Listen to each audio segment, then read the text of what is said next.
Well, Trends forecaster Gerald Celente has been going through boxes of Kleenex tissues, crying his eyes out over the plight of IRS agents facing prison sentences.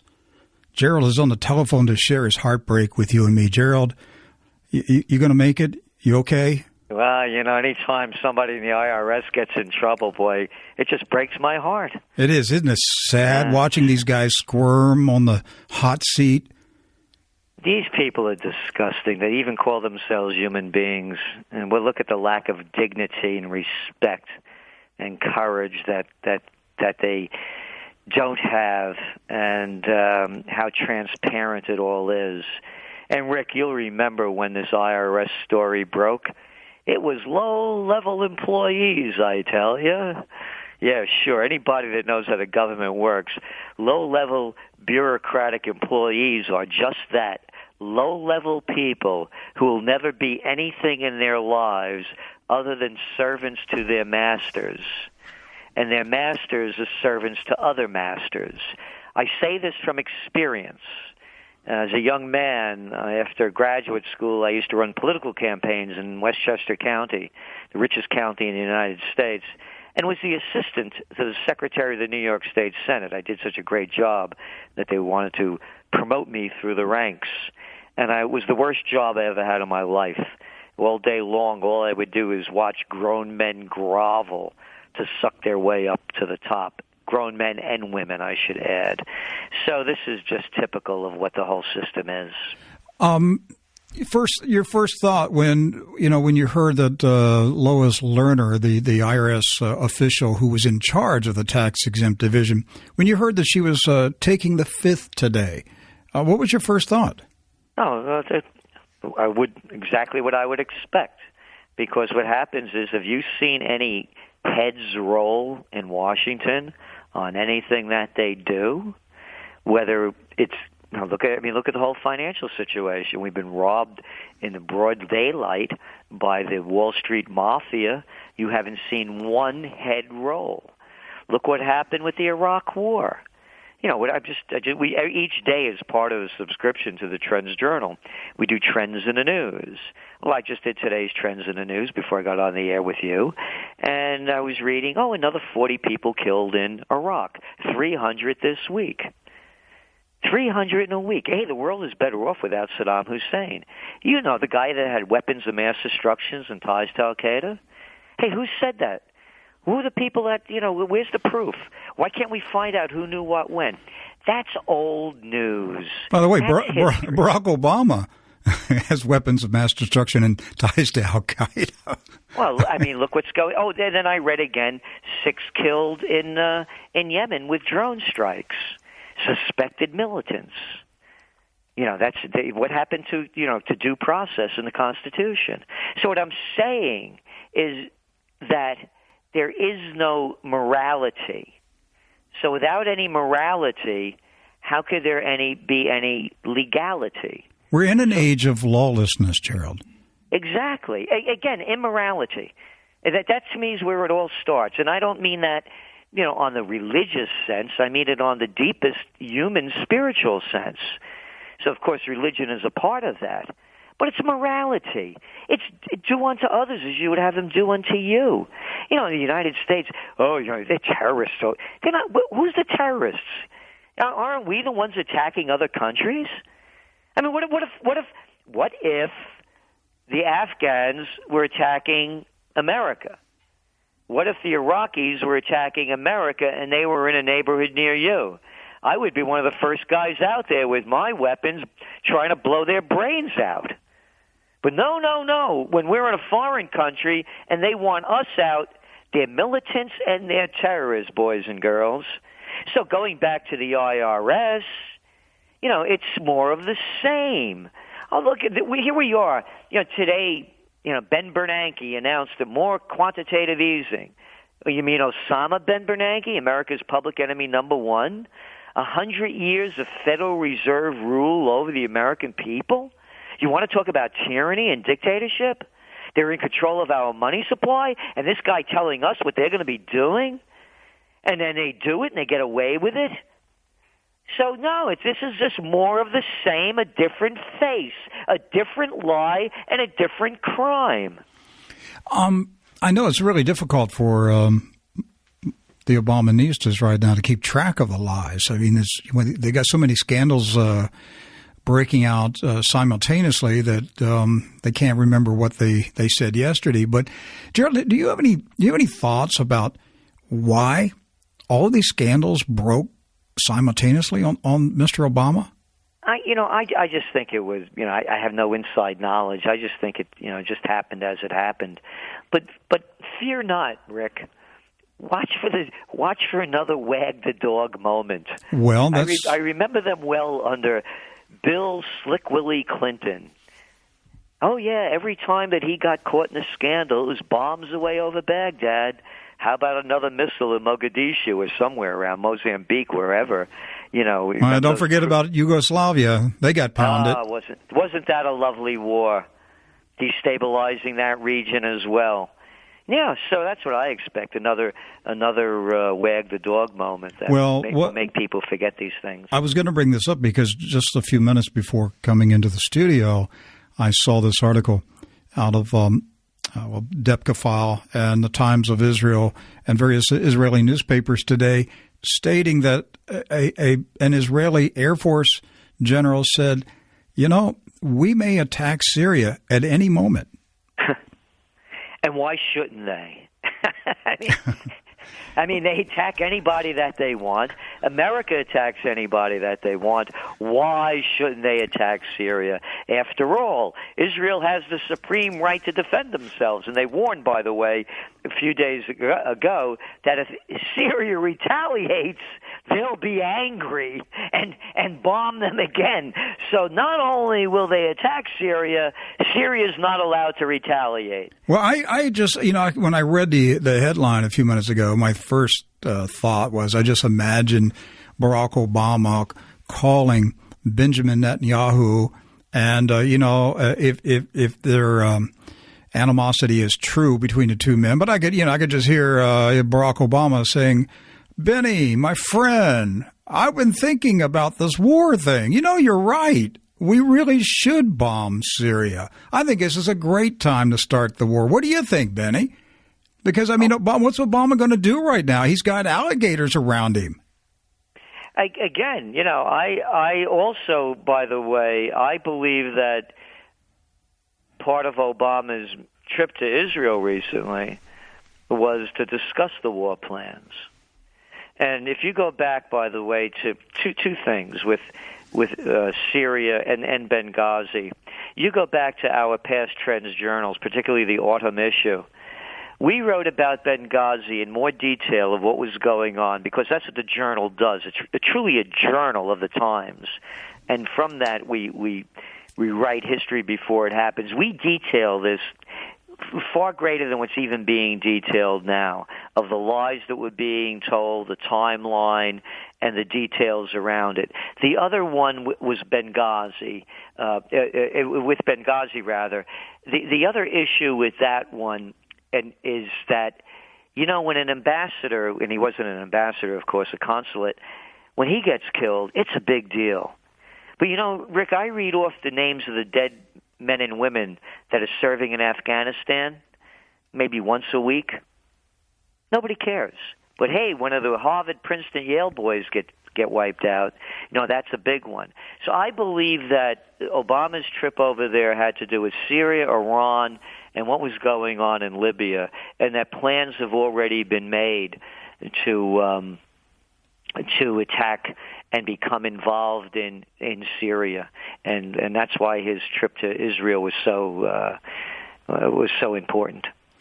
Of course, the other thing that we could consider is that these multiple scandals, Benghazi, the IRS, spying on reporters, and so forth. Gerald, this could end up costing the Saudi royal family billions of dollars to buy him off of this one. Yeah. You know how many people, how many reporters, how many judges, how many people you got to pay off? This is going to cost the Saudis billions. Well, yeah, but there was a great, wonderful, our great allies, the Saudis, that wonderful kingdom. You know, I love when the Obama apologists make excuses of why we're still in Afghanistan, why they had the troop surge, was to bring independence and freedom to the Afghani women. You know, you heard that one. Oh, yeah, right. Well, you know, Saudi Arabia, the place where women can't drive a car, right? And it gets worse. But yesterday in the news, I'm going through all the international news, and there's a picture of two cranes with a line going between them, parallel to each other, with 5 headless people hanging from them, upside down, sideways, in a public display that the Saudis just executed. Aren't they wonderful? Isn't that a great ally to have? And showing the dead bodies of these 5 Yemenis that they accused of stealing money or doing something, hanging in public display. These are the American allies. These are the places where we send our men and women to go to protect. This is at a level of insanity. Now, when this is read in the future, and of course history will be distorted, but even at its distorted level, people are going to say, my God, this was actually going on? Jaron, I sincerely, I mean, we make a lot of comments here, but honestly, I think a spirit of madness has overtaken the country. I think it's overtaking the world. Mm-hmm. Look at the leaders. It's a freak show. Mad Magazine or Marvel Comics could not create better characters than Hollande or Sarkozy of France. That little chicken hawk, that little Eton boy, Cameron. That other guy over here, Obama, the one before him, Bush. Cheney is right out of central scripting for, you know, the evilest of the evil empire madman behind the scenes. Clinton, the con man extraordinaire. These are sociopaths and psychopaths. Right here in New York, now we have Anthony Weiner running for mayor. This is the guy that was caught on Facebook and Twitter doing these grotesque tweets and showing himself in underwear with bulging to show what a man he is now running for mayor. Sociopaths and psychopaths. These are brain-damaged people, and they're ruining the world. A small group of people are destroying the planet. Oh, I forgot Berlusconi, Monti, and now Letta of Italy. And you go around Rajoy of Spain. Just look at the faces, the composure. Oh, Merkel, how could I forget her? It's a cavalcade of clowns, and they're destroying the planet. And speaking of Miss Merkel, she's in trouble right now because she has to explain these photographs that have appeared of her as a young woman in East Germany marching in military fatigues in communist parades. And it just turned out that she was the director of propaganda and agitation for this communist youth league. Brilliant. And now she's the chancellor of Germany. How's that stuff happen, Gerald? Well, it happens exactly the same in every country, but it's different. The people that you now have as presidents and senators and congressmen are the same people you hated in high school and college that wanted to be class president and head of the student council. They worked their way up the line. You remember them, Rick, the brown-nosers, the suck-ups, the insincere, the overly ambitious, the glad-handers. You know, they're the same people, and all they do is follow their career path. Again, these are sociopaths. They have no remorse about who they are or what they do.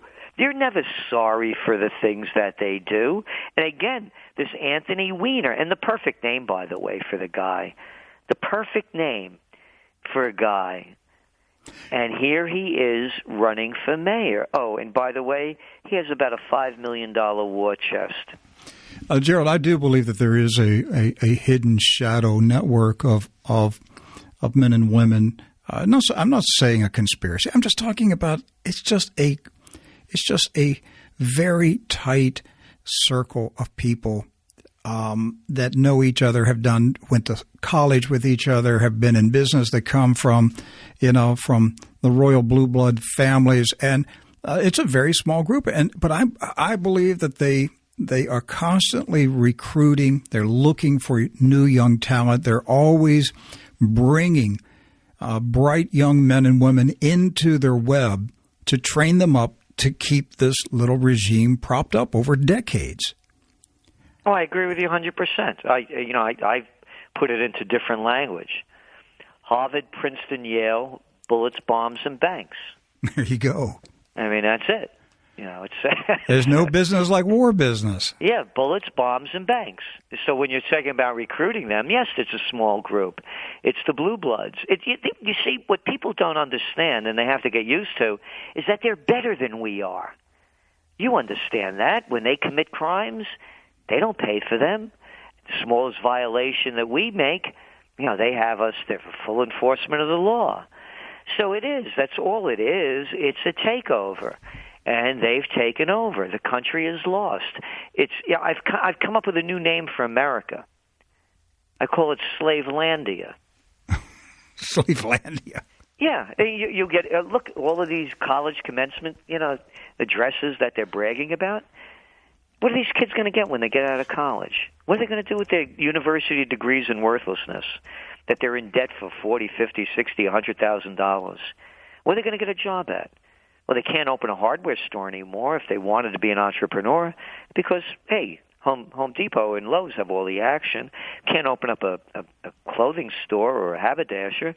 Macy's, Targets, they have all the action. You can't open up a pharmacist.